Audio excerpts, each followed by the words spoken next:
Hey guys, how are you? So today we're going to be coming up with equations, and we're going to be using equations today with these tables, okay? These input-output tables. So you're going to be seeing two types of tables. The first table, it looks like this over here, this table here, and a table that looks like this. And these are called vertical tables. And if you see a table that goes this direction, these are called horizontal tables, okay? But they're both designed in the same way, which is where your numbers are on input and then we have output. So what's happening is that we're going to be using a rule for the numbers here. And once we apply that rule, it's going to give us a number using that rule. Okay, so it's almost like a toaster. Once you put toast in and you apply the button, you push down on the button or the rule, out comes out the toast. Okay, so this is kind of like what's going to be happening on this table here. So let's look at our first table. And the instruction says to use the equation to complete the table. I'm not going to look at number 1, I'm going to look at number 2. So this is the equation here, y equals 2x plus 1. This is our rule that we're using. And I'm going to use the numbers in my input column, which is my x. And I'm going to figure out what it would be for my y or my output. Okay, so let's start. So I'm going to substitute 4 for x. So it's going to be 2. Instead of x, it'll be 2 times 4 plus 1. So 2 times 4 is 8. Plus 1 is 9. So I inputted 4 and my output was 9. Okay, let's try 7. So I'm still going to use that rule, y equals 2x plus 1. But now I'm going to substitute, I'm going to input 7. So 2 times 7 is 14, plus 1 is 15. My output was, or is 15. Okay, now I'm going to input 10 into my equation. Y equals 2 times 10 plus 1. Okay, I'm using my rule always. 2 times 10 is 20 plus 1. And my output for this rule using 10 is 21. Okay, so this is how we fill out this input-output table when the equation or the rule is given to you. You simply input the x and you output, or your answer is the y. All right, now let's look at another example of how we work with these tables. Here, we have to do two things with this table. We're going to be writing an equation based on the relationship on this table. And when we're done writing the equation, we have to then find the unknown value. Okay, so I'm going to jot that down here. We're going to be doing an equation. Okay, and when we're done with the equation, an unknown value. Okay, I wrote it down here just in case we needed some space to write. So, we know x is the input and y is the output. So this is going in and y is coming out. So something's happening to my x value. This is going in, something's happening, a rule is being applied, and 16 is coming out. Okay, 9 is going in, something's happening, a rule is being applied to 9, and 18 is coming out. So let's think about it. Since my numbers are getting bigger, okay, there's two operations that's happening here. The numbers are either being added, something's being added to 8, or something's being multiplied to 8. Those are the two ways that I can get from one number to a larger number, okay? From 9 to 18, I'm either adding to 9 or multiplying to 9. And here's my unknown value. This is where I have to figure out. So let's think about this. How do I go from 8 to 16? Well, I can multiply by 2, or I can add 8. Okay, because 8 plus 8 is 16, or 8 multiplied by 2 is 16. Either one of these work. So these are two possible rules. So the next thing I want to do is try this out with my next column to see which one of these rules will work. Okay, so let's see. 9. If I add 8 to 9, will that work? Nope.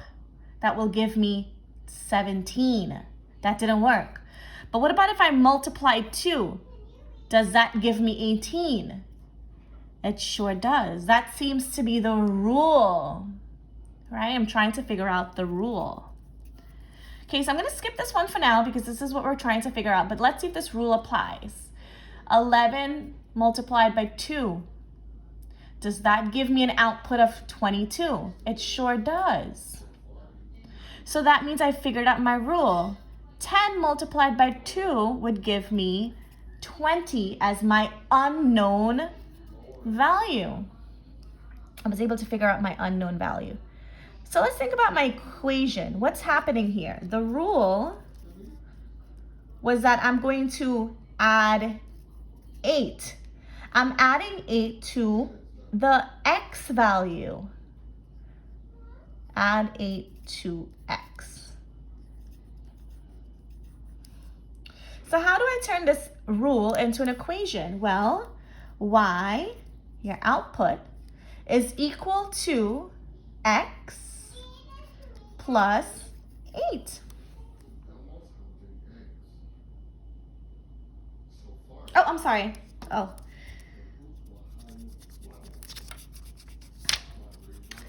That wasn't the rule, guys. The rule is multiply by 2, right? That was our rule, multiply by 2. Multiply by 2. Multiplied here, we multiplied here, we multiplied here. So our rule, our equation, we're going to take y and we are going to multiply x by 2. So sorry, that was a wrong rule. So that's our equation. That's what we're doing. We're going to take x, the value of x, and all we're doing is we're always going to multiply it by 2. And remember, whenever there's no operation here, that means we're multiplying it. So we can always substitute any number for x and we're going to get y. So if we take 10 and we substitute it here, 10 times 2 will give us 20. 11 times 2 gives us 22. 9 times 2 gives us 18. This rule works. Okay, so let's try one more since I messed up with the last rule on that one. Let's go over here and see if we can do this one too. So again, this is our input. Something's happening to our input. There's a rule that's going to be happening to our x value that's going to give us our y value as our output. Okay, so I see we're going from 10 to 5, 20 to 15, 30 to 15, 20 to 10, 30 to 15, 40 to some unknown number. I have to figure out what that unknown number is. And I have to come up with an equation. All right, well, if I'm going from a larger to a smaller number, there's two things happening. I'm either going to be subtracting or I'm either going to be dividing. Two things, okay? So let's see, if I go from 10 to 5, I could subtract 5, right? 10 minus 5 will give me 5. Or I can divide 2. 10 divided by 2 gives me 5. Either one of these rules works, and it will give me an output of 5. So let's see, 20. If I subtract 5, will that give me 10? Nope, that doesn't work. This doesn't work. 30 subtracted 5, nope, that doesn't give me 15, it gives me 25. That rule does not work. So what I'm left with is divide by 2. Does 20 divided by 2 gives me 10? Sure does. 30 divided by 2, does that give me 15? Sure does. That is my rule. I found my rule. It works. So now 40 divided by 2 is 20. That means my unknown number is 20. Now let's come up with our equation. What's happening to x? X is being divided by 2. So my equation, in order to get my output of y, y is equal to x divided by 2. Right? And that proves it. Look, if I substitute it, y is equal to, let's substitute it, 40 divided by 2. Did I get my y value? I sure did. Let's try it again. See if I'm going to substitute x for 30. Right? Here's my x value, 30. 30 divided by 2. I should get, 15. That works. So what I'm doing is once I've written my equation, I'm sort of just testing it to make sure it works. So I hope this was helpful. You're going to see on your Google Classrooms today that you have one table like this where the equation or the rule is given to you and you're inputting for x and solving for y, which is your output value. And then you're going to have 2 tables where you are figuring out your rule and your unknown value. So you're coming up with your rule, you're using your rule to come up with your equation. Our equation in this case was y is equal to x times 2. Okay? So your rule will help you find your equation and your unknown number. I hope this was helpful. Message us if you have any questions. Bye.